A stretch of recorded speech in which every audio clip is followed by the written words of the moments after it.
Steady your heart. Look deep into your souls. For your mettle is to be tested this day. If in the heat of battle, you need a reason to fight on, an idea for which you will give up all that you will ever have,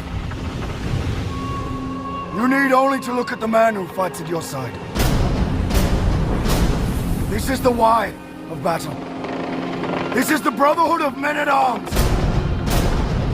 An unbreakable bond made stronger by the crucible of combat. You will never be closer than with those who you shed your blood with. For there is no nobler cause than to fight for those who will lay down their life for you. So you fight strong today. You fight for your brothers. Fight for your families. Most of all, you fight for Greece.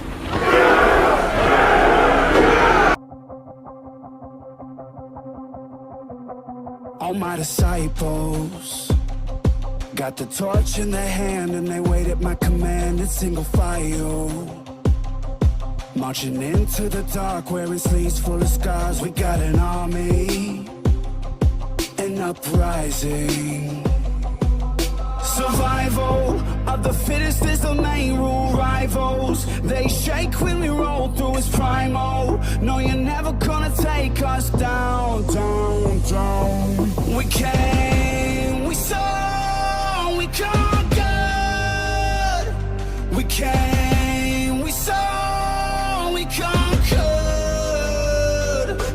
Can you hear the battle call, roaring like an animal? Now it's time to take it all. We came, we saw, we conquered.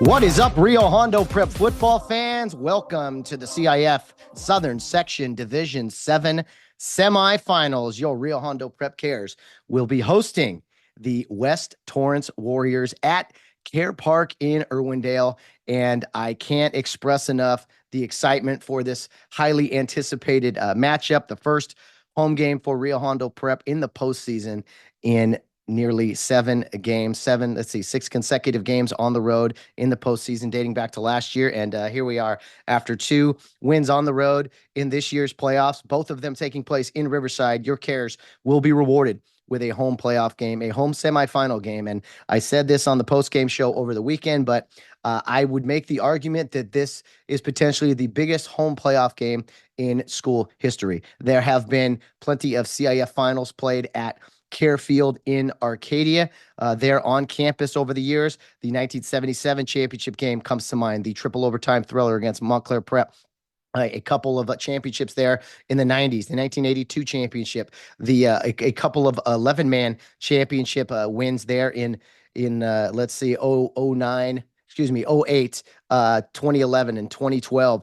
But this is the furthest Rio has gone at Kare Park since they started playing there in 2017.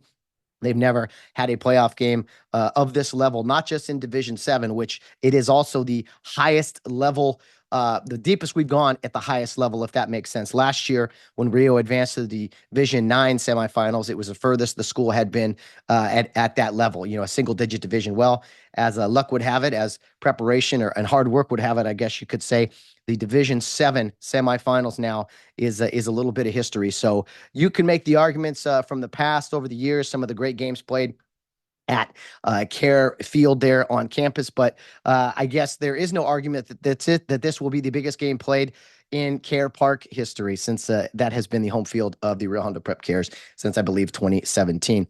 And we did see some playoff success with Rio over the years over there at Kare Park. I believe they beat Hawthorne a few years after they started playing there, or maybe that year they started there. They lost some tough games to Arcadia, St. Pius X after the big Charter Oak win in 2021. But the magic kind of started last year, really, with that opening round Division 9 playoff game against St. Margaret's, a 28-26 victory for the Cares. I believe that was where Rio Hondo just ran the ball at will against the Tartans there. So that was a big win for the Cares and propelled them to make the deep run into the postseason last year. But we are back at home, and I have to implore everyone. I've been saying it all year, but if we have earned the right to have a home game at Kare Park in Irwindale, and for all the alumni that have been waiting to maybe go to a game deeper in the playoffs, waiting to see how the boys do. I don't know what the wait has been over, but I know everyone's busy and things.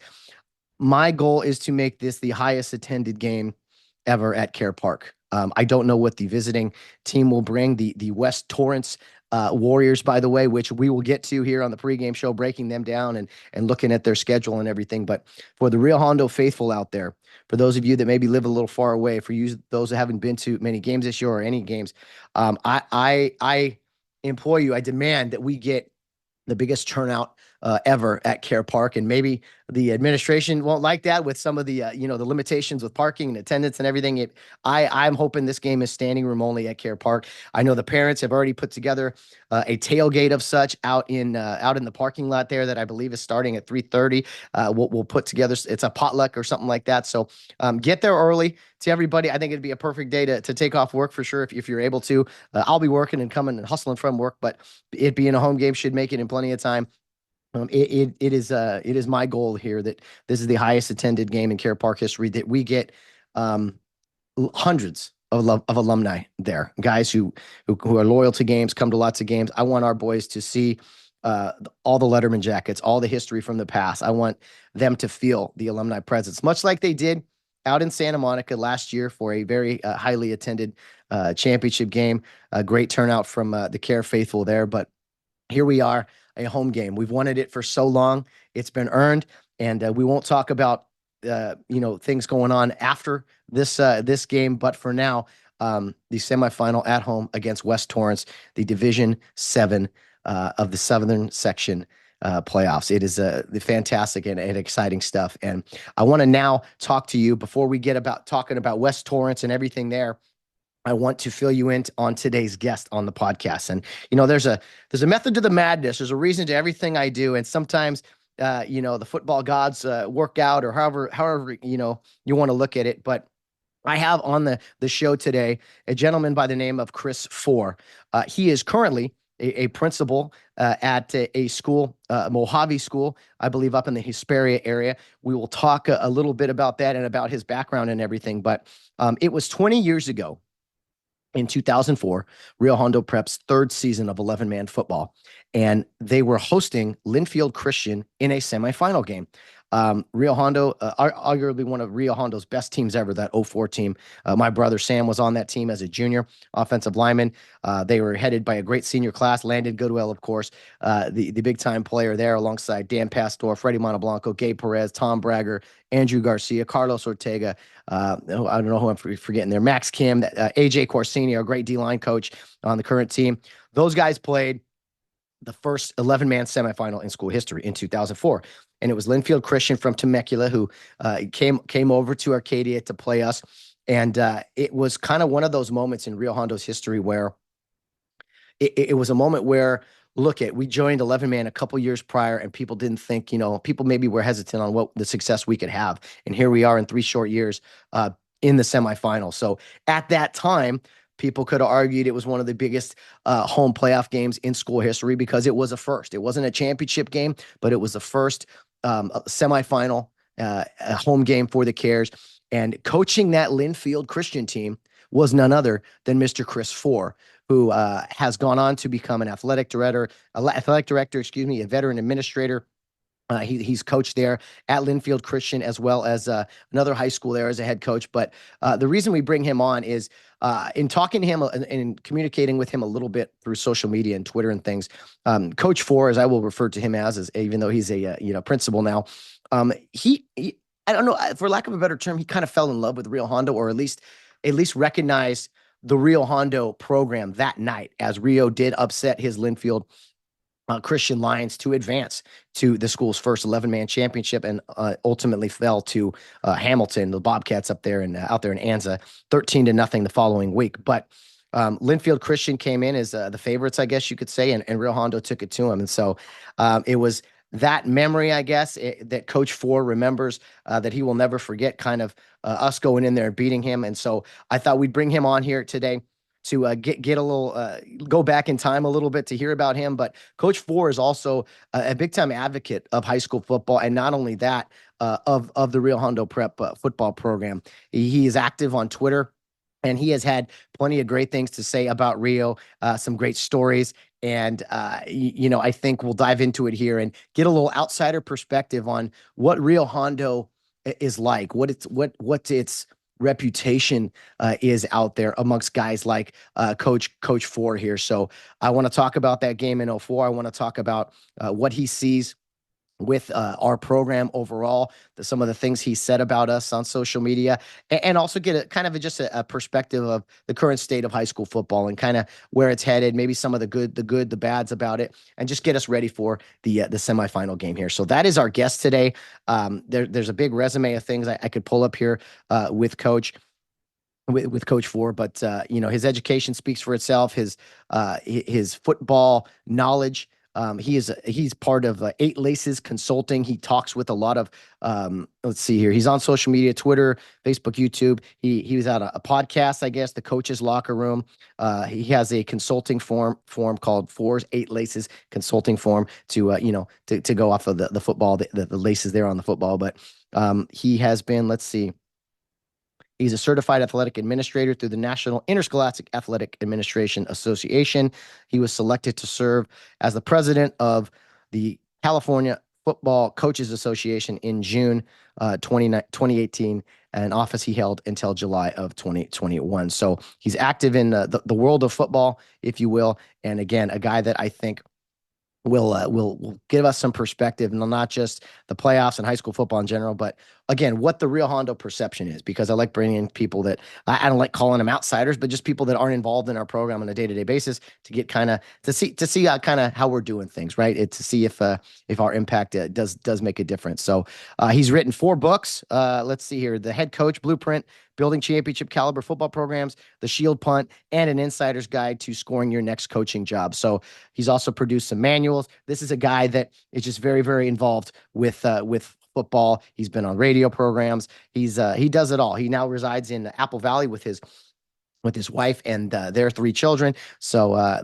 he's a guy that I asked to be on the podcast, and he said immediately he was all about it. So let's now bring him on the show, our featured guest of the semifinal pregame show, Mr. Chris Fore. And then after that, I will be talking a little bit about the Rio Hondo opponent, the West Torrance Warriors, who are 10-2, coming off a big win in the quarterfinals, and are ready to come to Irwindale for a highly anticipated battle to decide who will in fact be in the Division 7 finals the following week. All right, it's time for our guest. Here he is, Mr. Chris Fore. All right, now joining us is our guest this week for the semifinal pregame show, Mr. Chris Fore, who once upon a time coached a very big playoff game against Rio Hondo Prep, and he's been paying attention to us ever since. He's now a principal at a high school up in the Hesperia area. Coach Chris Fore, good afternoon. How you doing today? Hey, good afternoon. I'm doing well. Nice, relaxing football Sunday here. My Miami Dolphins won, so now I'm just hanging out this afternoon and talking a little Rio Hondo football. Oh, I love it, man. You know what? I didn't know this going in. We didn't mention this in our pre-taping here, but your Dolphins really took it to my Rams last Monday, so we might have to cut this recording short after hearing that Dolphins fandom there. Yeah, started liking them for their colors back in the early 80s. Okay. And, I think I was 6 years old. I liked the turquoise and orange. And my dad was born and raised in San Diego. My dad was a San Diego fan. It was a Monday night football game. Dolphins were winning, so I kind of said, "Oh, Dad, I'm a Dolphin fan now." Kind of teasing him as little kids do. And my mom bought me a jersey a couple weeks later for Christmas, and here we are. 40-something years later, I'm still cheering them on. That is a beautiful thing. I love how when guys have a story of their fandom and things. So that's good stuff. Who's your favorite Dolphin player? Or a couple players over the years. Obviously Dan Marino. That's when I think that was his second year back in the early '80s when I really started liking him. I'm an old lineman, offensive lineman, so I'm a huge fan of Richmond Webb. Junior Seau was awesome to watch after being a longtime Charger fan, and Junior and I are both from the same hometown, Oceanside, so he was a great guy to watch there. Sam Madison, the safety they had years ago. Those are some of the top ones that come to mind. Nice, very nice. Well, you said San Diego, so you grew up down there. Where did you play high school ball? Where did you go to high school? Yeah, born and raised down in North County, born in Oceanside. Then we moved over to Fallbrook when I was 5, and I graduated from Fallbrook High in 1994. Only played 2 years of high school football, freshman, sophomore year. Between my sophomore and junior year, I was involved in a very bad car accident. Sadly, my friend driving was killed. We hit a telephone pole doing about 60 miles an hour. He lost control of the car, got his license that very morning. 16 years old, got his license that morning, and unfortunately died, within 12 hours getting that license. But my leg, my whole left leg was damaged, was basically bent back underneath where I was sitting, broke every bone in that leg, had to have rods and pins and needles, put that thing back together. About 7 surgeries over the course of the next year. So needless to say, I was in a wheelchair my junior year, and then my senior year, the leg just wasn't. I just could never play again on it. Broke it. Tried to come back against doctor's advice. Broke it the first day of football practice. My spring football season. That's when I knew I was done. But that's when I started coaching high school football. My senior year of high school. I knew our offensive line very well. I knew our system, real well. Like a run and shoot type of football system is what we ran. Threw the ball 90% of the game, and so the varsity coach asked me to help with the freshmen. He knew I loved football, knew I was passionate about it. I think felt bad for me that my career was over, but I was a Fallbrook Warrior through and through, and so I started coaching those freshmen as a senior in high school, and coached here for almost 20 years. So. Wow, that's a phenomenal story. I know it's been a long time, but my condolences. That's a pretty traumatic experience for sure. I ask coaches this all the time, and even as someone myself who coached a little bit, you're a senior in high school, you're coaching guys just a few years younger than you, and you kept coaching, obviously. Did you get the bug, that the itch? Was it just right away you immediately knew, like, oh man, this is something I want to do for a while? Even though I'm sure as a young coach, like all of us at one point, you have your ups and downs, your learning curves, right? Yeah, no, I knew right away. I mean, my first day of practice as a coach, I'll never forget it. One thing I'll never forget, I was walking away, and this freshman kid behind me was saying, "Coach, coach," and I didn't turn around because it really hadn't registered I was a coach yet. So and he all of a sudden he's jogging up next to me. He's right next to me. He's like, that kid called me coach. I'm sure another kid or two did during practice that day, but it was like I'm shoulder to shoulder with this kid who's only probably like 3 years younger, and he was asking me about a certain play on our way to the parking lot, and I was like, dang, I'm a coach now. So it kind of hit me, but no, I mean, I jumped right into it. I loved it, had a passion for it, did it, a couple years there right away, then took some time off during college, and then got back into it in 2001, and then became a head coach in 2003. Well, that takes us to kind of where not you and me. Well, I was there in attendance, but that's kind of where your paths crossed with a school called Rio Hondo Prep, an 8-man school really for many years that had recently joined 11-man, and you as the head coach there in Linfield Christian down in Temecula. You had yourself in '04 a pretty good team, ranked highly all season, and it was 20 years ago, Coach, to almost the day, this round of the playoffs, the semifinals, where you took your Lions to Arcadia, California, to take on this little school called Rio Hondo Prep. Yeah, it was that was a great season. '04. It just blows my mind. It's been 20 years, but Linfield, we went in 2002. We had a very good team. We went to the semifinals for the first time in like 20 years at that school, and then we went right and we lost in the semis, passing in Poly. We went right back, in '04 back to the semis. So twice in 3 years. Really felt we had a good thing going. We ran the wing T, small private school. Felt like, okay, this is my 4th year in this private school sector. We know these teams pretty well. We know the brackets pretty well. I'll never, ever, ever forget, we're sitting at that back in the old days, for those who've been around a long time, you'd go to the parking lot, the CIF office, you know, you got your brackets, you huddled together as a coaching staff, and you went through those brackets. And I remember seeing Rio Hondo Prep on there, and honestly, I'd never heard of them because they were only in, you know, up in 11 man for a few years at that point. So you kind of go through, and, you know, at that point, we were 8-0-1.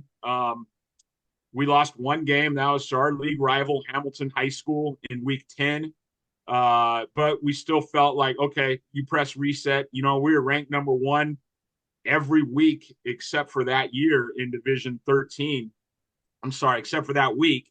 After they beat us, we fell, I think, to 3 or 4, but we still felt like we had a pretty good shot at the bracket. And, you know, we never even counted Rio Hondo Prep as a legitimate contender to be matching up in the semifinals. I can't remember who it was, but, you know, as you look at the bracket and as coaches, you go back and you sit in the office and you start breaking down film or the next game, and you kind of put some mock brackets on the board. I know we did not have Linfield versus Rio in the semifinals, but we did.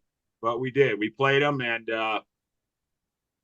yeah, I mean, again, you know, over the last 20 years, out of the corner of my eye, every time I look at those CIF brackets, I look, because I'm a big high school football fan. I coached, you know, from 01 to 17, and then I went into administration.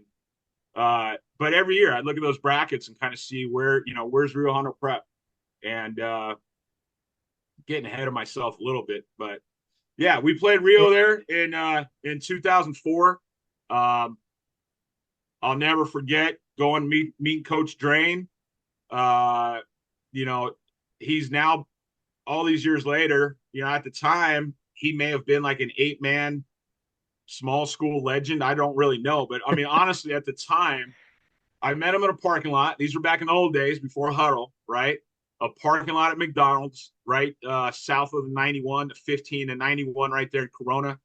I'm 28, 29 years old, you know, and I'm like, who's this old guy? You know, it's like, he gets out of the car. Here's a funny story, right? Especially for I got to know him a little bit and got a ton of respect for him and what he did with that program, obviously. But you know, he gets out, we meet each other, and he has this, you know, we all carried all the films in like a shoebox, right?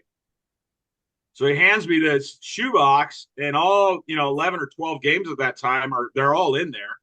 And I honestly can't remember. I think at that time there were probably still VHS tapes. It might have been, you know, we were on DVD. I think we were kind of making that transition that year to all DVDs, but most folks still had VHS tapes. And so he hands me this whole box of 12 of them. And the rule was you would select 2, they would select 2, right? And he goes, these are all copies. You can take them all. And I was like, what? This old man's going to let me take all of them? You know, again, I'm cocky, I'm arrogant, late 20s. And I said, oh, coach, that's okay. We'll go, you know, just 2 for 2. Which ones do you want? And he goes, you know, I think he took 3. And he goes, you can take all of these tapes, Chris, coach. And I said, I didn't want to give him all of ours. You know, yeah. Give this guy all of ours. I don't care if he's. And I said, well, that's not fair if we take all of them. And he goes, we don't care. And so he gave us a box of all their games, and I think took 3 of ours. Wow. That's hilarious. Yeah, back in the days where you had to meet up and exchange game film, VHS is likely, and man, how times have changed. That's Coach Drain, though. That's Coach Drain. Here you go. What do you need? You know, and he's the guy that, you know, he was driving the bus. Also, I don't know, another head coach that was driving the bus and then coaching the game, and yeah, he was phenomenal, and just a guy that we all love playing for. And there in 2004, Chris, 20 years ago again, you know, we had this very young defensive coordinator by the name of Mark Carson, who is now our head coach. And he hadn't been the coordinator long. That may have been his first year as on the defensive side of things. And yeah, I remember when we saw you guys that night, the wing tee, you guys had giant players too. Yeah. I don't know what the score, I can't remember the score, but all I know is we shut you guys down from what you were used to doing. And yeah, do you remember much of the game from that standpoint? Well, I remember a few things. I remember we were a small school, so you're used to playing at small schools, but it's like that Rio Hondo Prep campus was even smaller, you know? And so it was like you get there, you're like, what kind of place is this? Sometimes I think the week before we played at a big high school out in Monrovia. I can't remember the name of the school. We played on a big high school campus it was at Monrovia High, but it was a private school who rented their facility that night. So it's like we went from a pretty nice facility, a big facility, back down to our private school type size. But even that, and then you guys had that one corner of the field where it was like up this little hill, and like the field of play was still on this little hill. And a couple of my coaches were all pissed off about that. Like, I can't believe we have to play here. This isn't a real size field. I really didn't care about that piece of it. I'm like, just don't let them get down there. That corner of the end zone will never matter, But so I remember a few things about that game. Again, this was my second year at Linfield as the head coach. We thought we had a really good team, and we looked past you guys. I'm not going to lie. That's how it was. We thought, I think at the time, Rio was like 110 kids. We're at about 400 kids. Part of my youth and inexperience and immaturity as a head coach, we just didn't respect Rio Hondo Prep. It was a little 100-kid school. This little facility was kind of a joke, we thought. They were pretty new. They'd never been to the semis on 11-man football. And so all those things are in the back of your head. The very first play of the game, you guys sent one of us in an ambulance. So Colt Coulter on the kickoff return. Yes. Was that? Yeah. Our kid's name was Trevor Canes. Went away. And so, we came out pretty fired up. Somebody down there had put in all these, our best kid was named Chuck Wilson. He was one of the best kids I've ever coached. And somebody put pictures of Chuck in the bathrooms in like a tutu, wearing this tutu, right? And so we saw a few of these in some of the bathrooms that maybe we weren't even supposed to go in, but all of our kids filled up our locker room, bathroom that we were assigned, and then some others snuck around campus trying to find a bathroom. And then so they found all these pictures of our best kid wearing a tutu in one of the bathrooms, and then brought those back to all of our players. So everyone was fired up about that, So, yeah, we go out there all fired up, and in the very first play of the game, it's like a 30-minute delay for this kid to go. Do you remember? I think he went off in an ambulance. He did. Yeah, right, it was all this hype. Right from hype the field. Before the game. I remember, I don't know if this was something you guys always did, but I remember our players were like, oh, no, they're not. You guys said this thing in pregame where you like lined up at the goal line. You walked out, kind of this intimidating thing. And I just remember our guys saw it and were like, whoa, what's up? Like, they want to do this? And so sure enough, the opening kickoff, boom, collision. I don't think anything was dirty about it, but it was a tough injury. What ended up coming of him, Trevor, there?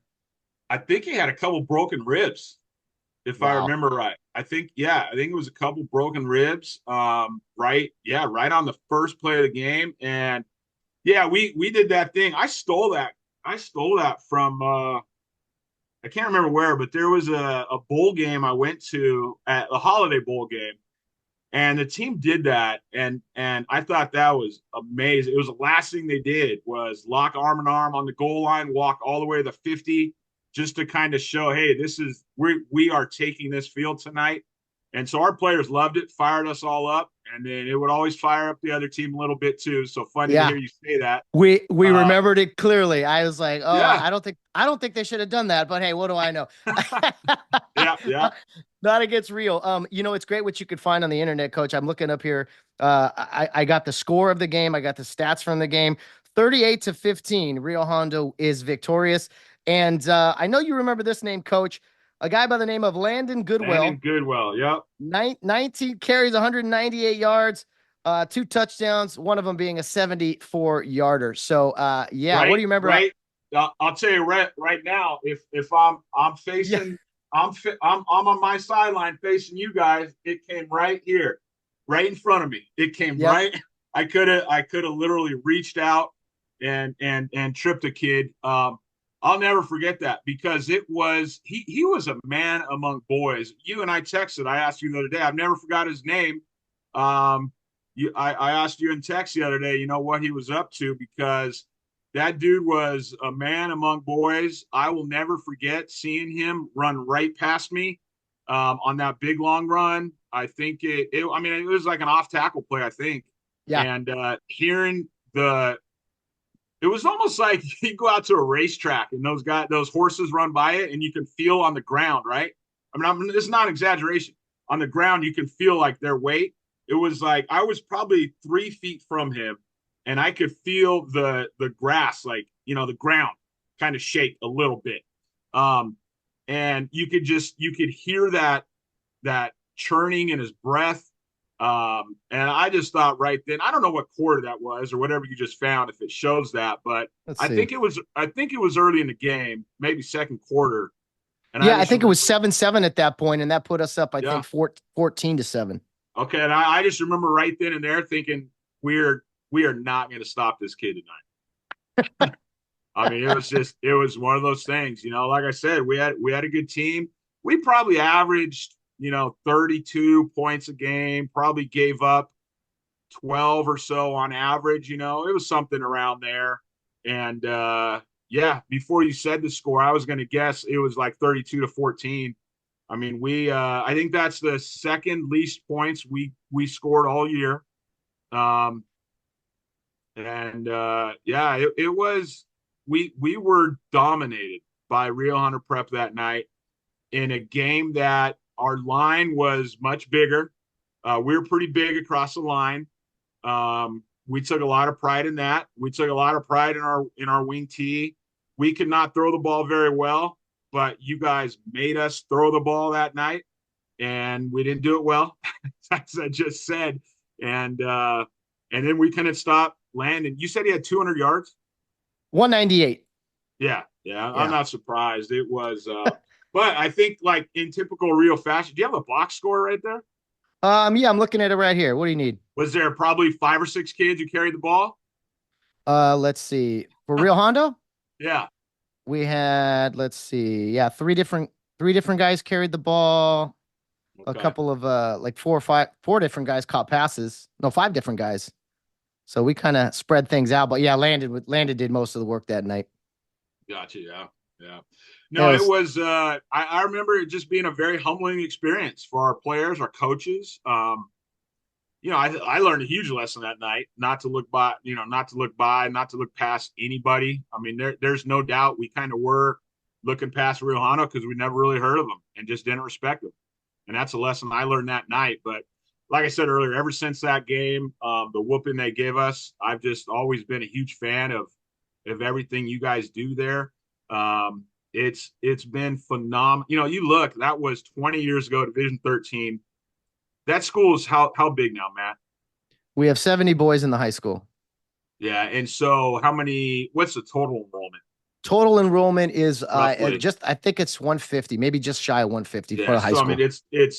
I think when we played y'all, it was 110. So it's barely grown in size, right? What they've done, there really should be a documentary on the tradition, the history, and what you guys have been able to do.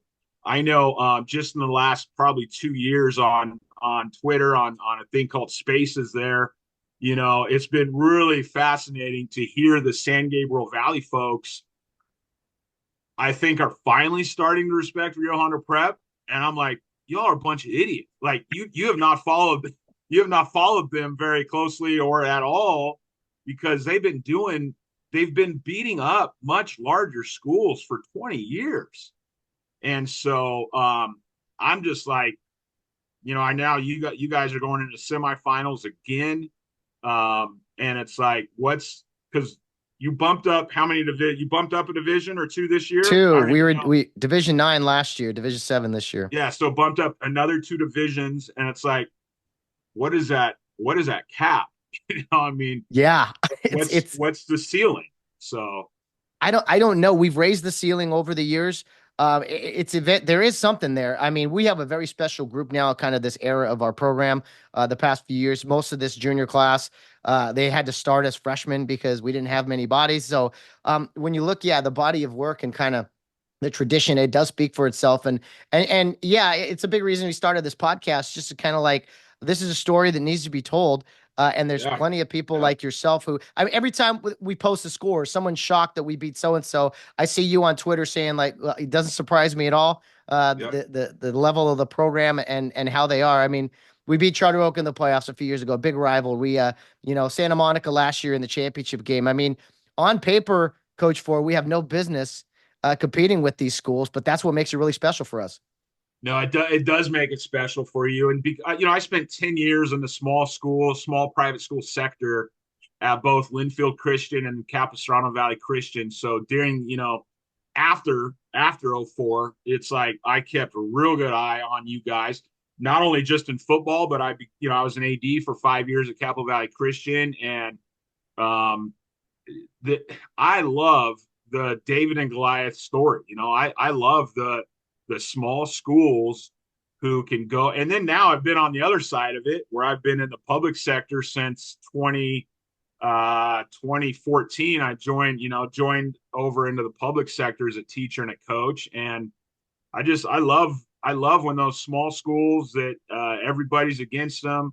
I mean, that's the one thing I miss about the private schools, honestly. When it's 25 of us, my teams were usually 22 to 32 varsity kids. And when you can, join hands, and it's just very meaningful compared to these teams with 40, 50, 60 kids, in so many ways. And you're a private school and you have a mission. It is not about, hey, we just want to go win football games. It's about other things. The winning is a byproduct of that. I'm just a huge fan of that type of education and what you guys are doing. It is. There's not another school in this. I don't pretend to know every program in the state, but I got a pretty good handle on the state, specifically Southern California.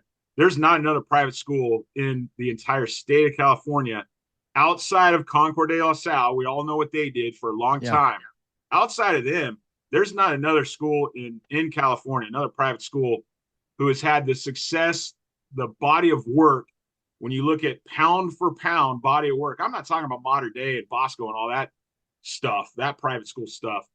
The small private school, there's nobody in California who's had the success that Rio Hondo has with football. It's a great story to tell, and I'm a big fan.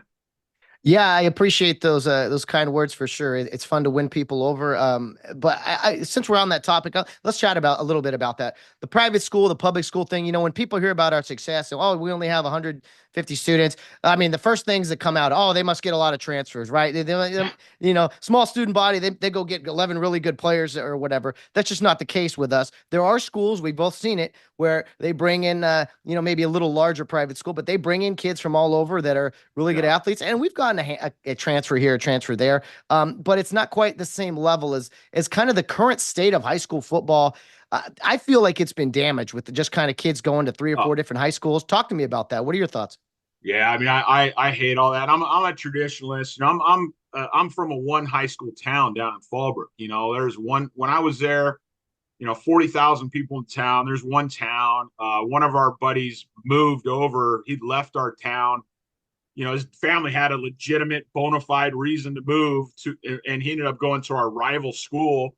And then we all saw him at a beach party, about a year later. And it's like, nobody even talked to him. Like, you're dead to us when you leave our school, And so now you see, like, yeah, I hate the culture it is, because, like I said, it's just kind of, I'm the old school traditional type of guy. Which is weird since I was in that private sector. I guess some people would see that those things don't go together. But look, when I was a coach, again, this was, a long time ago. I was a head coach from 03 to 11. We didn't recruit. We're going to play with who comes here to this school. And yeah, we did the private school marketing and all that. Everybody does, but we're not going to go out and recruit kids. I think that's a chicken way to do it, to build we're here for give these kids a high school diploma.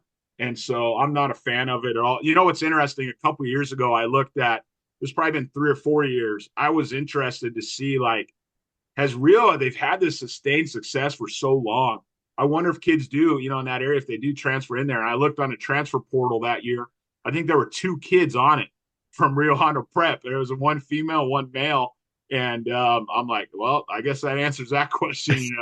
So they just know. And what you guys do so well is building that whole youth care league.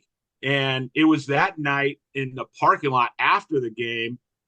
I was just like so blown away by what y'all did to us. And I was talking to this nice, I don't know, 65-year-old guy in the parking lot. He was a custodian, security. He was there something, turning off the lights late. And he was like, oh, if you thought this was good, you should come watch our youth league, And I had never heard of that. And then he started explaining how he started naming all these kids who just beat us. Oh, I remember he was 7. He started with us. He was 8.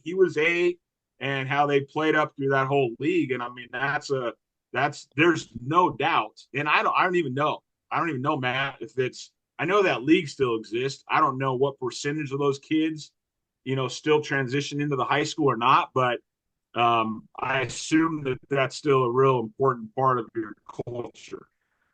Yeah, it's a huge part, and I was going to kind of ask you about that with kind of some of the best programs out there. Really, it starts early with the youth. I know you guys play junior high, or excuse me, you guys, Linfield Christian. They used to play junior high tackle football. I mean, that's a big deal. Yep. Our junior high program just beat Oaks Christian in their little championship tackle game. A few last week or so. So we play. I heard about that. Yeah, we play Oaks. We play Chaminade. We're playing these schools out there. The youth.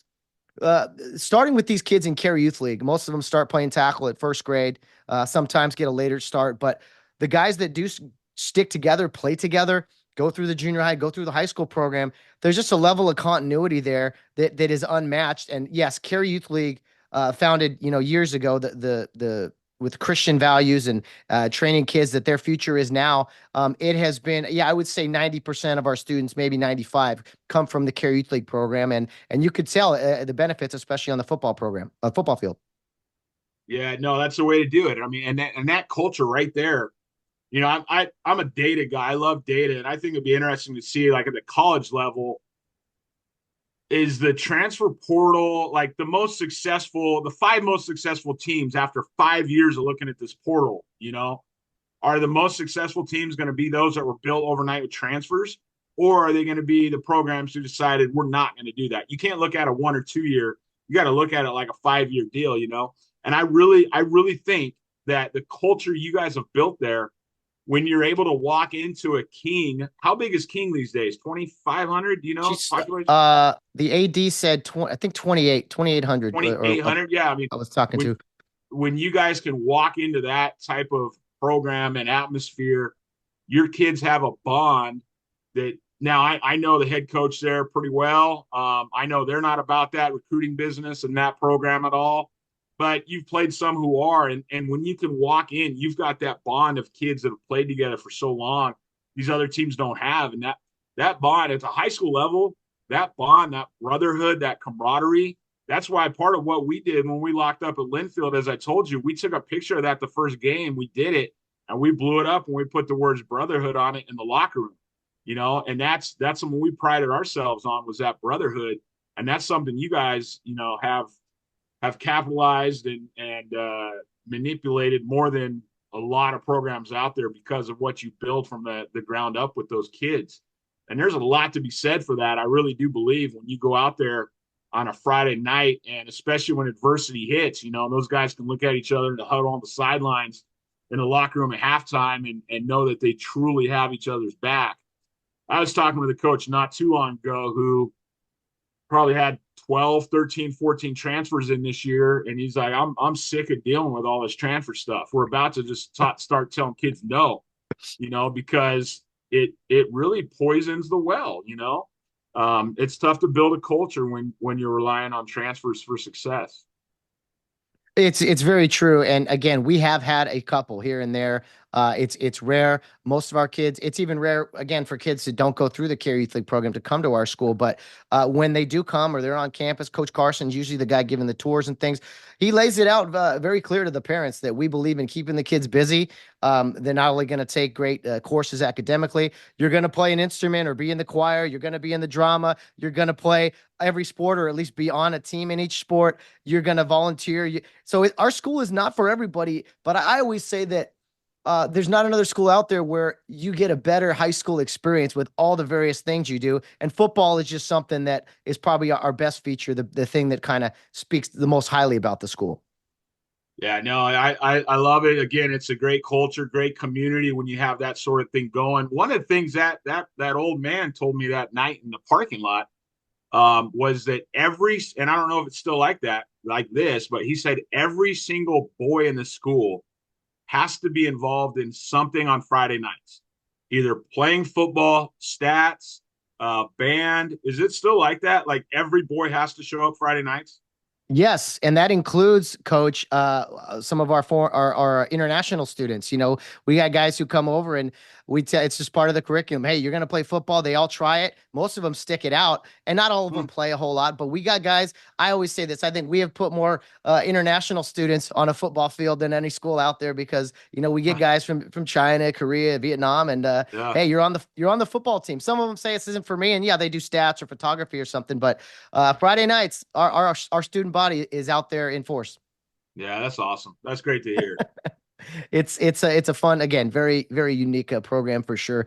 And, I talk with Coach Carson every week on the post game show, and some things we've said over the years. The Rio Hondo, the eye test, right? You look at them in warmups, and it's just kind of like, who are these guys? I think teams are surprised by how we play the game. We play hard. We play for the most part clean. We're trying to be anyway. But the physicality of our guys, no matter what the size is, I think that really does surprise some people, especially these big public schools with shooting up 80 guys, that we hold our own and we're physical, we're violent.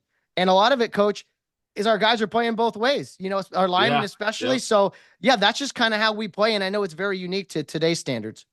Yeah, no, it's a toughness that's there. I think, again, it really goes back to that culture, that culture, the expectation that your men there coaching those boys, they've built that up, and once you've got that culture train going in a certain direction of this is how we're going to play football.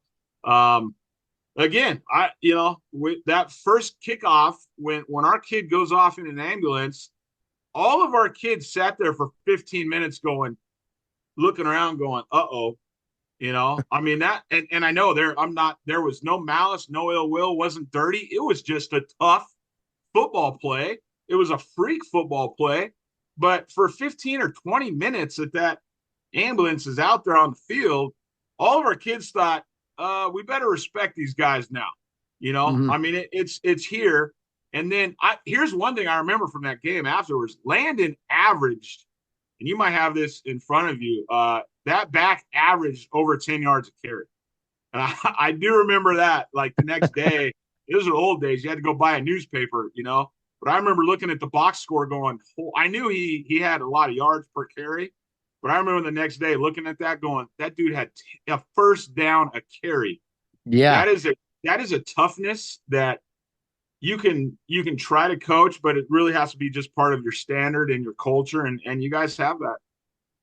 Yeah, and there's no doubt. And we got a back currently, Coach, who, he's only a junior. He's passed 3,000 yards in his career. Landon Goodwell is our all-time leader with like 4,500, I believe, give or take.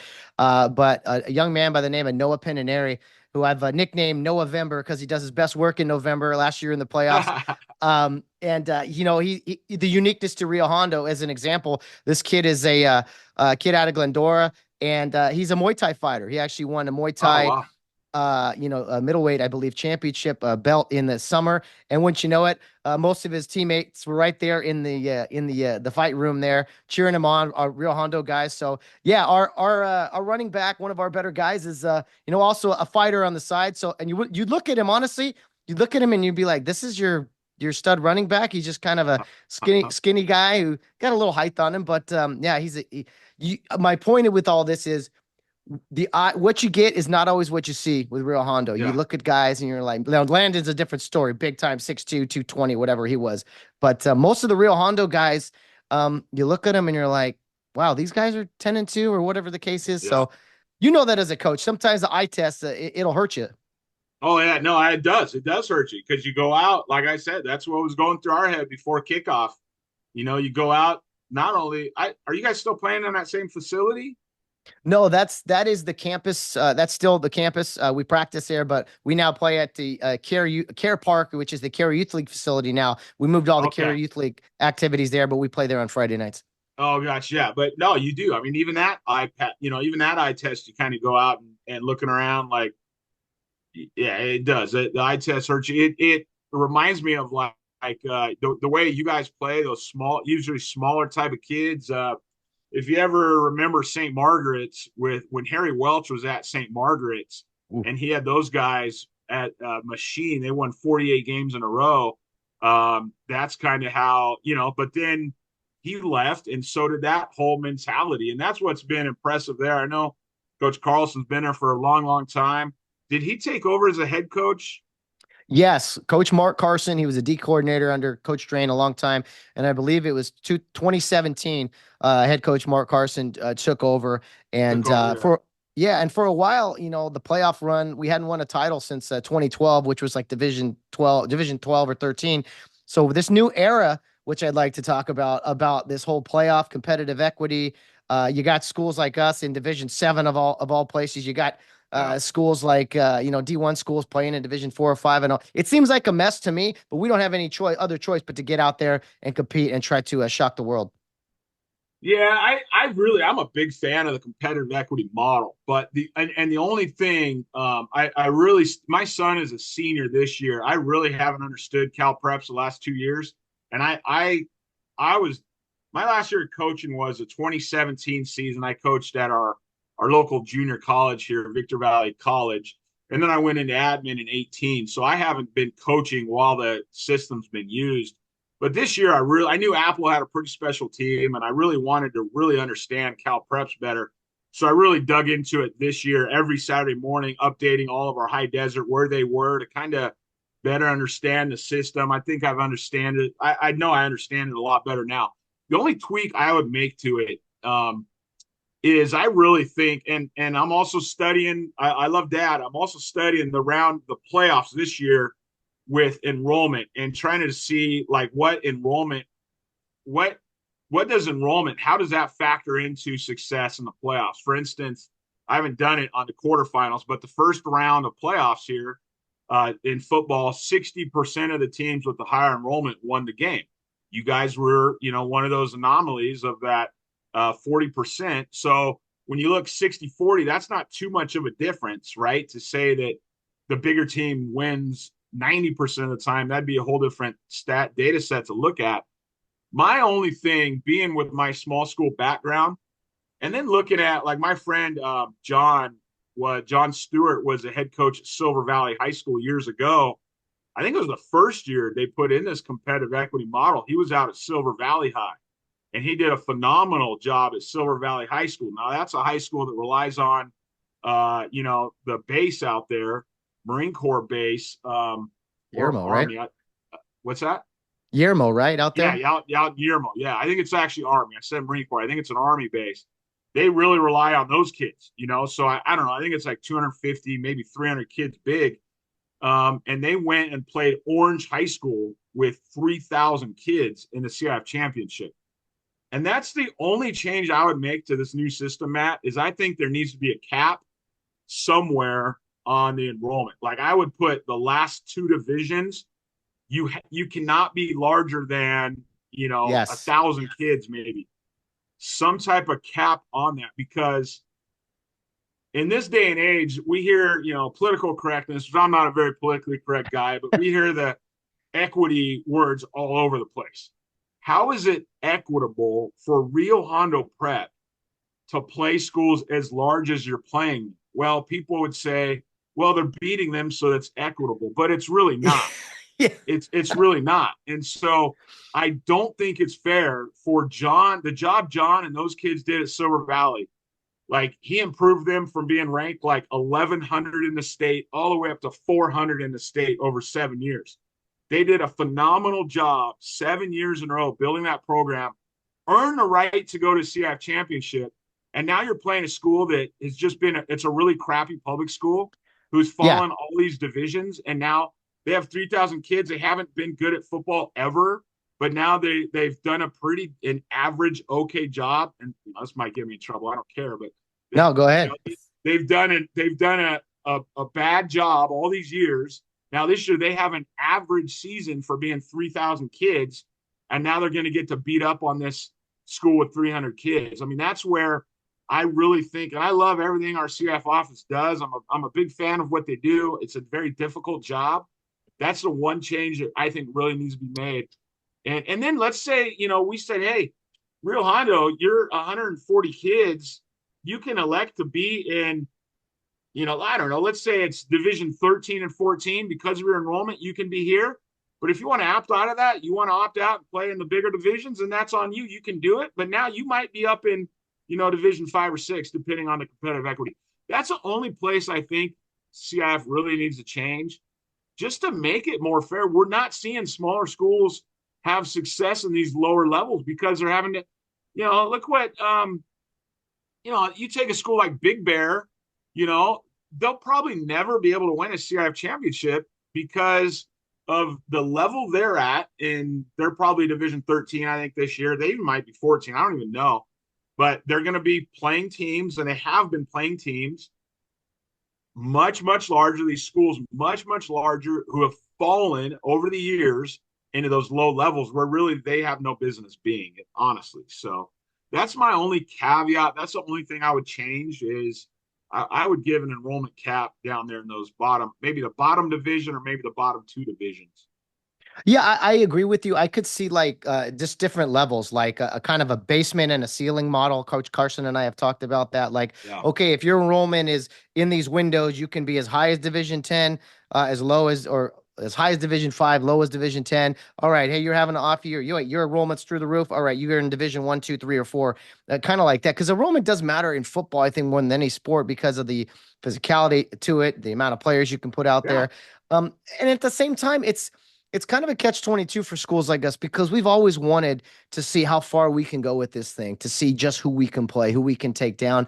It's been fun, but it's also been challenging. Do you want to hang a banner every year just because you're the best 150 student school in California? Yeah, I guess so. But at the same time, it's a big reason we left 8-man. It started to be too much dominance, and it wasn't a challenge as much. And so we go to 11-man, successful. Now we're higher 11-man. It's just this transition in kind of this evolution of the Rio program, because no matter the level, Coach Fore, it's just been this consistency over the years. Some things change, but a lot of things don't, as far as the program and the continuity of things. And so again, I think that's a tribute to our success too, is no matter the level we're playing, we try to, put our best foot forward. And you know what, 8-man, 11-man, whatever it is, MLK on Friday night, a great example, 2,800 students, and both teams the past 2 weeks suited up more kids than we got boys in the entire school, which I think is still a fun stat. That's crazy. No, but it's like, you look at it. I mean, you guys, is it fair to those kids? You know what I mean? To have to keep moving up. It's like the program's doing well, but you're going to have down years too. And so is it fair to the kids? I mean, you guys would probably go win 14, 13, 12, 11 this year. If you were down in those lower, five levels, you would probably go down and be able to win those. And how could anybody say anything negative about you being placed there with enrollment? So that's kind of where I'm at. Like, at some point, enrollment does play into the picture. There's no doubt about it.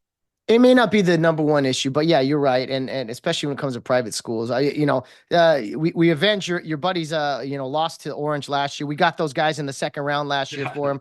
So that was fun, but that was we beat those guys. We're like, man, what else can we do? And then to beat Vista Del Lago and then Santa Monica the next couple of weeks was just crazy. The arguments I have with the whole model, I still would like to see each league in the same division. I would like us to know kind of what division we're in before the end. And then there's some things I can't just comprehend or explain, like some of these 2-8 teams that get in the playoffs, or, some of these better, bigger programs, they go 5-5. They should be in Division 3 or 4, and they end up in Division 9 or 8, 9, 9 or 10 because they've had, and then things like a 10-0 team, either going on the road or something like that. Like some of those things just make zero sense to me. Yeah, again, that's kind of why I really wanted to dig in this year to the CalPreps ratings and just in studying the playoff bulletin each year and seeing how they bracket those. I've been able now to get a very good sense. My brackets, I kind of put together some mock brackets. They were pretty accurate. I'd say they're about 90% accurate. And just because I got to know them, there was a school out in Ventura County area, a 2-8 school.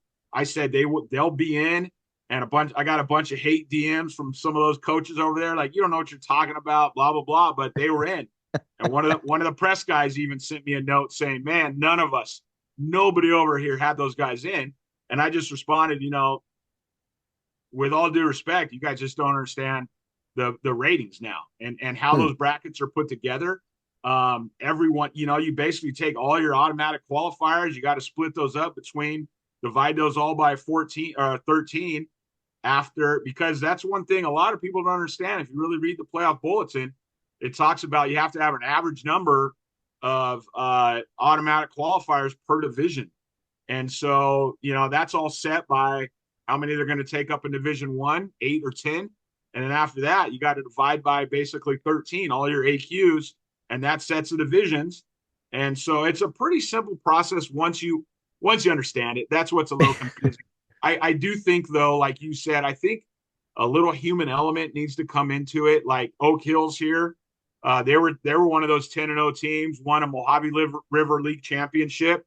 The Mojave River League up here in the desert, a lot of people don't respect that. That's cool. We don't care. But right now you've got Apple Valley, the second place team in the semifinals. You've got Serrano, the third place team in the semifinals. Charter Oak, who Apple just whooped, in the first round. Charter Oak would probably be a fourth place team in the Mojave River League this year. That Serrano Charter Oak would probably be a good game. And so those folks down there, they don't like to hear that they're not even an AQ in our league. But Oak, they probably should have had a home game at 10-0 league champion. So that's where I think the human element does need to come in and say, hey, if you're a league champ, you get an automatic home game. I do disagree, though, Matt, on the piece on, the league should all be in the same division. And okay. I'll argue, you look at, again, the Mojave River League this year. You got Oak Hills, who, they'll probably usually have 10 or 12 recruits into that, or 10 or 12. I call them recruits. Yeah. 10 or 12 transfers a year, into that school. And they're up in Division 2 and, a 10-0 program. Now they go and lose on the road first round, but they had a very good shot at winning that game, up by 11 with 6 minutes to go, and they lost Oaks Christian. And then you got Apple Valley in Division 4. We're the second place team in the Mojave River League. And then Serrano, the third place, I think they're Division 8 or 9 in the semis. So, like, where would the MRL fit, right? We used to be like a division probably about 5 or 6. Well, if we were in Division 5, Oak Hills would wipe everybody off the map. They would basically walk to a CIF championship, in Division 5. Whereas Serrano would be blown out by probably 30 or 40 points in that first game. And Apple would be 50-50 whether or not they could win that first game, Division 5 we would, because we're Division 4 right now. But so that's just my point. Like, those three teams in the same league are ranging from Division 2 to Division 9, so I don't know where would that, where would that one league fall? That's what's really, really hard to figure out. And that's the thing I do like about this new model. You got the postseason as, Apple Valley beats Serrano 35-0 in week 10. Serrano can, hit the switch, and we're a brand new year. Now the playoffs are here, and now they're, in the semifinals, kind of where they belong division-wise. Yeah, I guess there is some there's a method to the madness for sure. It's just and kind of like you, I'm a little more traditional in some ways, where it's just kind of like, oh, it's just kind of fun having, if the league games matter so much and then you end up going your separate ways, it's just kind of like, okay, I thought these, well, we can all get in the playoffs. We can all get, anyway, it's an imperfect system for sure. I think it's a work in progress. And we're making the most of what we can. It's adjustments. It's like anything, but like you, I don't love the word equity. I don't like some of the some of the things that go on there. So no, it's a fascinating discussion with someone of your caliber and your involvement, really, that I appreciate you doing. If I'll you tell you could, this, we got it dialed in much better in the southern section than the San Diego section does. Oh, Those guys have 80% of their teams make the playoffs. 80%. 80. And How does that that's work? just, yeah, that's ridiculous. It works because they have way too many divisions. Oh, really? Yeah, they have I think 6 divisions down there for 90 teams. We have 14 divisions for 400 teams, Yeah. So when you look at the math, yeah, I did the math. I think they have 1 division per 21 teams, something like that. And Wow. we've got 1 division for like 45. I can't remember, but it was close to Interesting. that. They had 3 0-10 teams make the playoffs down there this year. Oh, see, if that's the system, that has to, something like there has to change. Whatever you got to do to not let that happen is kind of what I'm going to. So, wow, crazy stuff. We could talk for hours on that, I'm sure. Coach Fore, if you could talk to me about kind of things you have done, a little bit about your resume, if you will. Kind of you got out of coaching and now you're in administration as a principal at is it pronounced Mojave High School in Hesperia? Yeah, Mojave. Yeah. Okay. How did you just decided you kind of run its course as far as coaching, or we're ready to kind of get into some administration stuff? Yeah, I really wanted to be an athletic director. Like, that's as high as I ever wanted to go. I'll be an athletic director one day. That'll be my career. And then I got into being an athletic director and then sat around the table there. It was a private school with, our admin team at a small private school was principal, our enrollment lady, our business lady, and then our superintendent, principal, and myself. There were 6 of us, I think, around that admin table. And then as I was sitting there going, that was awesome for an athletic director to be at that administrative table every week and in all those decisions. And as I sat there, I started thinking, well, maybe one day I'd like to, maybe I could see myself sitting in one of these other roles. So I think that happens with people sometimes as you move up. Now you're in a new room going, okay, this is how the sauce is made, maybe I do want to do this. So that's where again, that's just kind of what I thought. Although I really want to get into HR. I love personnel. I love human resources work. And I think that goes back to being an athletic. Well, I know it goes back to being an athletic director. Both schools I was at as an athletic director, I think to this day still, neither one of those 2 schools, Capistrano Valley Christian or Excelsior, which is a charter school up here, neither one of those 2 schools has won more league championships in 1 year as we did when I was there. So I loved, at Capital Valley Christian, the year before I started as an AD, we won 0 league championships that year. And then my first year we won 1, and then 2, and then 3, and then 5 in my last year down there. And that was just, the athletes didn't change, the school didn't change, right? It was all the same kids. Yeah. All the same families. It was just a simple matter of changing our coaches. And same thing happened here at Excelsior in the desert. They're a charter school of about 1,000 kids. They won 3 league championships in their first 10 years of existence, playing sports, 3 league championships in 10 years. And in my second year there, we won 6. And again, the only thing we changed was the head coaches. I hired a girls volleyball coach who won a league championship that in her first year, a boys basketball coach who won a league championship in his first year, a baseball coach who won a league championship and a CIF championship in his first year. So I'm a real big believer in, us small school folks, not only small schools, but I think small schools is where you'll have a much more impact with the right coaches and just being able to raise the ball. It's exactly what you guys have done, right? it's the right coaches who have raised the bar. And so, like at Excelsior, my first meeting ever there, I said, you know, you guys won 3 league championships in 10 years. We're going to start winning more around here. And a table in the back of basketball coaches, they started kind of laughing. And I honestly, I fired all of them 2 days later because they didn't have the vision that I had and that our school board had, which was to win more. And so that's what I love doing. And as I realized, when you're an AD, you only have so much control over that. So I've moved, you know, kind of started wanting to move up the ranks. So. Well, you've been someone that has been, again, very active in, we'll say, the football community.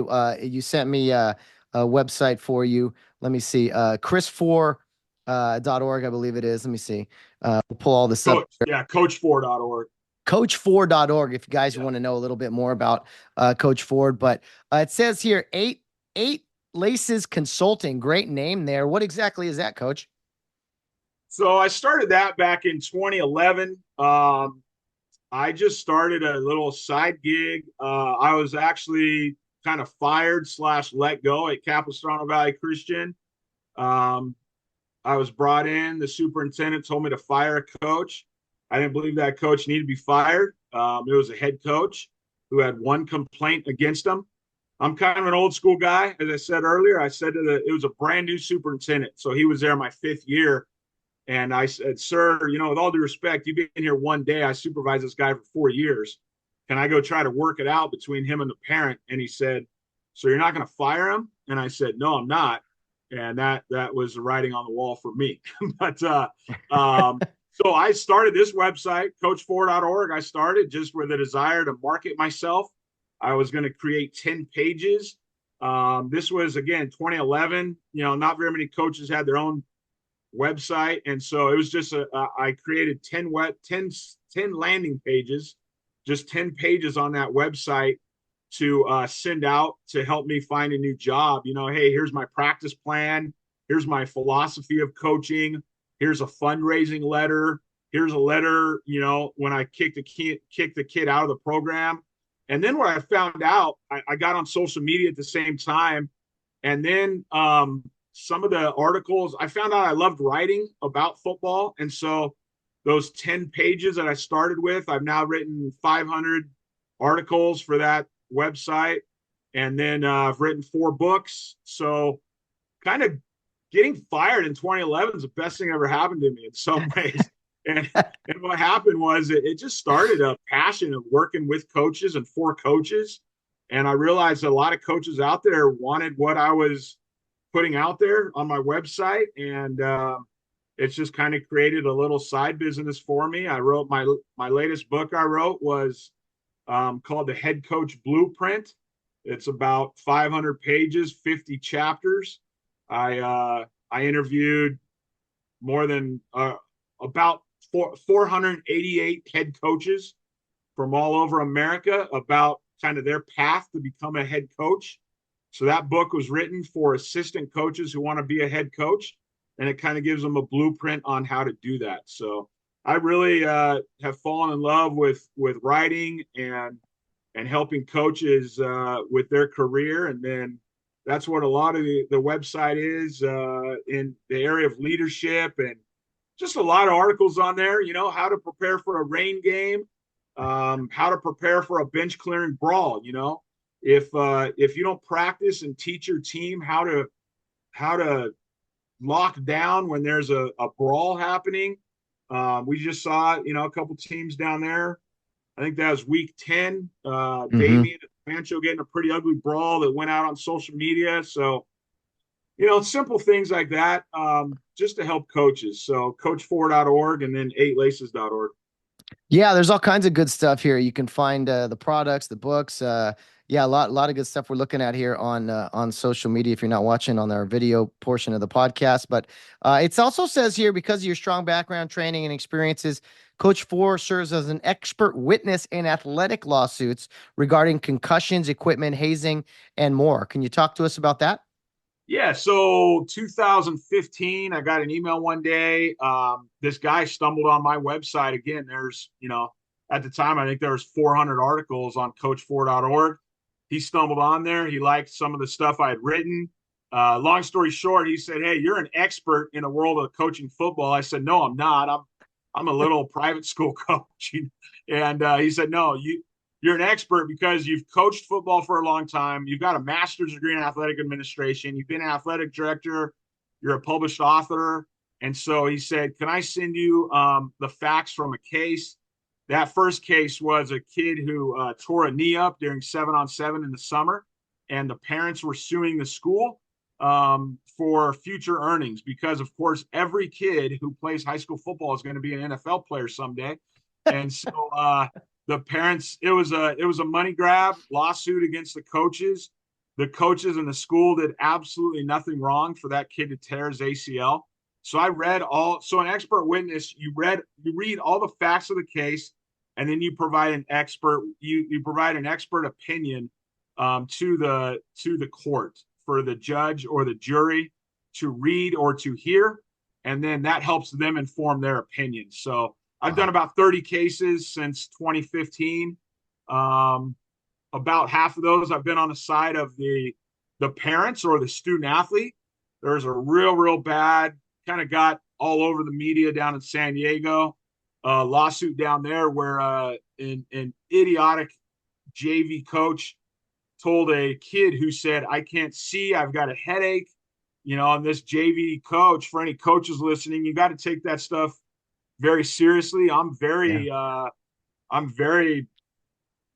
very big believer in following policies and protocols. And this, forgive the language, but this JV coach said, "I don't have time for this shit." And he made the kid go back in the game. And after 2 more hits that this kid suffered, the long story short is he got taken by ambulance to the hospital, had to have half a skull taken off that night, all because a coach was being stupid and put playing time and winning a JV football game ahead of this kid's safety. So in that case, I was on the side of the parent and the kid whose life has been altered because of a really poor choice by the coach. So that's what serving as an expert is. Well, I got to tell you, Coach, there's a lot of great articles on here. I'm looking at the site that I know a lot of our fans, our alumni especially. We have a lot of people who coach in the Kare Youth League, listen to the program, whether it's coaching kids or maybe some aspirations to coach at higher levels. I think we'll have some fans here that find this website and some of your materials to be very entertaining. I know I'm going to go in and look at some of these just days before the game, special teams organization drill, just all kinds of good stuff you got here. 4 things an athletic director looks for in your resume. I mean, there's a wide range of articles and things that I think people can learn from, not just in a coaching way too, but maybe in other methods of leadership, as you mentioned. Yeah, I appreciate you highlighting those things. No, I'm real passionate. Again, like I said, I'm a big high school football junkie. It's been fun the last, my son's a senior, so the last 4 years, I'm just a booster club dad and love high school football. And I will forever. I got another son coming in. He's going to be a freshman next year up here at Apple Valley. He says he's going to play football, but even if he doesn't, I'm going to be a high school football junkie forever. So I love it, man. I'm right there with you. And Apple Valley, good luck to them. They're in the semifinals. Your son on that rather big offensive line. Did I hear that correctly? Yeah, the offensive line's huge. It's so big. He's 6'3", 250, starting left tackle the last 2 years. And at 6'3", 250, he's the smallest kid on the line. Oh, that's wild. Well, we don't have those issues at Rio Hondo, that's for sure. Maybe someday, but no, we're a little smaller than that. Coach Fore, this has been a fantastic conversation. We've gone over an hour. I thought, it'd be 20, 30 minutes, but I could talk to you honestly for another hour about football and everything that you're doing. Can't say thank you enough for some insight, your opinions on things. And for always having Rio Hondo's back there on social media or whenever, you get to speak about us. Yeah, no, big fan, have been for 20 years. Wish you guys all the luck moving forward here. Hopefully go win another ring. That'd be awesome for those kids and coaches. All right. Sounds good, Coach. Thanks for your time. We'll be in touch soon, and we'll be promoting your website and all the great things you're doing here for high school football. Thanks so much, Coach Fore. Sounds good. Thank you. Well, I often say this when I do these interviews, but man, I was just blown away by Coach Fore there. That was so much fun just talking football, Rio football, high school football, playoff systems, anything really under the sun there with Coach Fore. I know it went about an hour. So if you're still with us, I appreciate you hanging in there. I thought, we'd go 30 minutes or so, and wouldn't you know it, we just kept going. So we will not go too much longer here on the pregame show since I know the fans, when you tune into this, you don't want to go too long either the night before or whether you're on the way to the game, even though we have a home game this week. So I will try to wrap things up here quickly, talking briefly about the West Torrance Warriors, who we will be facing this Friday night at Kare Park. It's so hard to believe. I'm so used to saying, "All right, on the road this week. We're traveling to no," but now it's a home game for real. So that is really really special, and just can't believe that we're here in a way. Not just that we're in the semifinals. It feels like we just started this thing in August, but we are in fact in Division 7. We've come a long way since 20 years ago when. Rio getting to the Division 13 semifinals was such a huge deal, and it was no small task. It was a big deal making the jump to 11 man and getting to the finals in our third season. Of course, ultimately winning our first championship the following year in '05. And very proud of my brother, Sam, for being on both of those teams and getting to experience that as a family member. But as I mentioned to all the alumni all the time, um, this is we are all in, the phrase, it gets a little cliche. We're all in this together, all that stuff. But it's true with the Rio family, the Rio fan base, and especially the Rio alumni. You guys know what it was like playing football for Rio. And I'm so glad that so many of you have bought into to coming back and watching these kids play each and every week because it's really a blessing. And if you look deeply within it to see that the impact it has on you, maybe your family and the future cares that will take the field for Rio Hondo Prep someday. Let's look at our opponent in the semifinals here, the West Torrance Warriors. They are 10-2 and coming off a 44-28 victory over Oak Park. Pretty impressive win there. Their scores in their playoff games have been rather high scoring, but I think if we want to take note here, there's some video there on Max Preps here that we're looking at with some stats that aren't exactly accurate. So we won't look at those. But one thing I wanted to point out that I think a lot of people would take notice of, and that is the first two opponents of the season for the West Torrance Warriors. Most notably, of course, in the season opener on August 30th, West Torrance lost to Torrance High School 30-24. So we lost to Torrance High School on the road, as did West Torrance on the road to Torrance.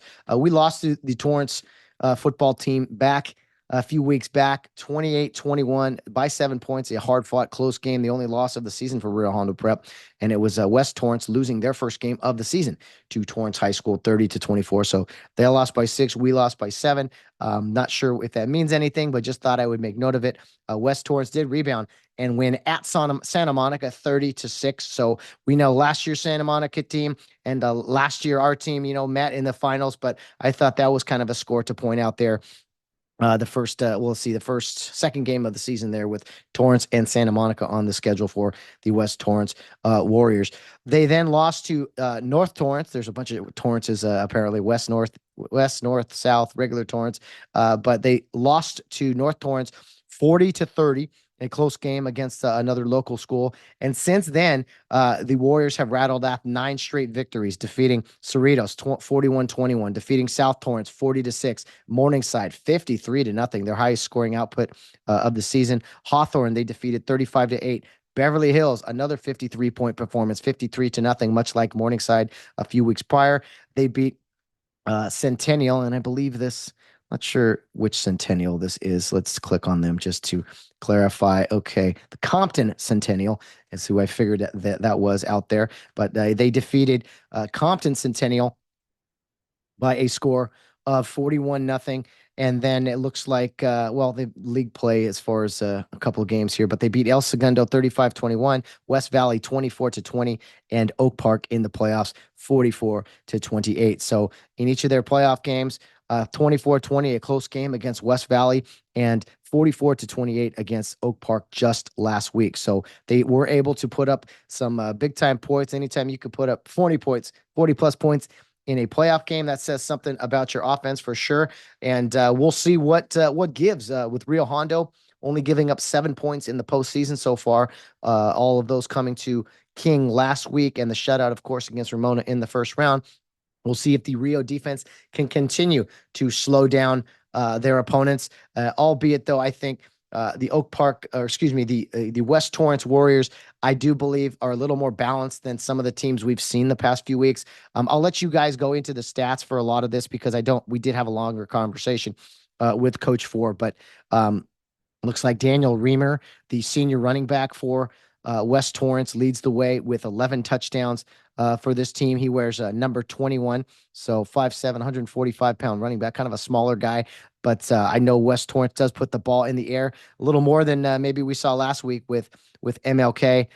Their quarterback, Eli Brandt, has 22 touchdown passes on the season, and his favorite target is Kiahi Kiani, we'll say, is the name there. I'll let you guys read that there and try to spell that yourselves, or pronounce that, I should say. But Eli Brandt, senior quarterback, 22 touchdown passes. He wears, let's see here, he wears number 1 on the field. He's also listed as their punter, so we'll know if we see some quick kicks there or if we can expect a fake punt maybe. Is a possibility there as the quarterback being the punter. So just some things to think about. Eli Brandt listed 6'2", 185, so kind of that prototypical high school quarterback size, and has a good arm, really distributes the ball well. And I'll let you guys go in and look at the stats here for the West Torrance Warriors. But if my memory serves me correctly, when the brackets came out, I do believe West Torrance was the number 1 overall seed, and you can see why, kind of with their body of work here in the playoffs the past 2 weeks. So 10-2, they had an 8-2 regular season, losing 2 of their first 3 games, and then going on a tear, right? And losing 2 of those games to some of their other local Torrance High School foes. So thought it was interesting that they lost to Torrance by 6, we lost to Torrance by 7. I think that says a lot about kind of the evenness. I don't know if that even the quality of both teams, kind of where they're at, but I do know this: Rio Hondo is riding high, flying high, however you want to say it. Defensively, they're playing so well, causing turnovers, getting 4th down stops, and making some big time hits for sure. And there have been moments where they've bent, they didn't break. And we got to see more and more of that from the Kares. I think these guys want to play a game, fight it out in a phone booth, physical game. And we'll see what West Torrance wants to do. They got a tough road trip on a Friday coming to us at Kare Park, but I do know that the real faithful should make that an electrifying atmosphere, and just cannot wait for this game to kick off on Friday night. As soon as the game ended last week, I was like, all right, let's get to Friday already. I don't want to wait a whole week, but I do know the boys need to rest and recover. Obviously, coaches put together a game plan, and I have no doubt that they will do just that here and have our boys ready to possibly advance to the Division 7 finals here in 2024. It would be awesome to go back to the finals, but you got to get through the West Torrance Warriors as they come to Kare Park with a mission of their own to get to the finals and to try to raise a championship trophy themselves. So I really, really hope we can get as many people as possible out at this game. I mentioned it in the intro. It would be really cool to see that place filled to capacity, standing room only, on the concourse, on the sidelines, stretch it out, maybe a bleacher or some extra bleacher or so. But I want our boys to feel it, man. And the fans who have made the trips the past few weeks, who've been there at all 11 of our games thus far, thank you so much for your continued support. And I will tell you again, guys, like I said last week, even though it was an away game, maybe a little easier this week, one person. I want you to bring one person, maybe who wouldn't get to the game, an alumni member. Hey, call one friend. Hey, let's go to the Rio game on Friday. They're in the semifinals. It's home. It's Division 7. It's a little bit of history. I think if we go into it with that attitude and just kind of enjoy this ride before it ends, whenever it does end, you will definitely miss it when it is over. So come out, soak it up, enjoy it. Let's cheer on our Kares and see if they can, again, continue to take down these large public schools and hopefully make a run at Rio Hondo's 16th CIF Southern Section Championship. That will wrap up today's show. I hope I see you all out there Friday night, nice and early. Again, there's a tailgate apparently going on in the parking lot as I record this. That's the only information I know, potluck style. So get out there. I'm sure parking's going to be tricky. If you can carpool, as Coach Carson said, that would be nice too. But you can't get to this game early enough. Not sure when the gates are going to open and all that. But I think they'll probably open pretty early just to get everyone inside and to make sure everything is accounted for. We'll see about. I'll post things all week. See about food and the options we have there. But let's get there early. Let's be loud. Let's cheer on our boys and see if Rio Hondo Prep can continue their season and an effort to repeat as CIF Southern Section champions, even though it is 2 divisions higher than last season. We are watching history be made before our very eyes. I hope you guys appreciate that. And it's an honor to talk about it here on the podcast and share it and just document it all so that we have this stuff forever going forward. It's the semifinals. We started this in August. This was one of our goals, to get to this level and beyond. Let's see if we can check off one more box this week as we watch our boys play Rio Hondo Prep football the right way, the only way that we know how to play, and to carry on the great tradition that is Rio Hondo Prep Cares and their great football history. We will see you on Friday. Get there early. Can the Cares come one more time and conquer an opponent before them? We'll see. 48 minutes, Friday night. Hopefully it all goes well. We'll see you Friday, everybody. And in closing, as I've said, the past 2 weeks, to the boys out there strapping up for us, putting on those pads and exiting that locker room. Fight, fight, fight. We came so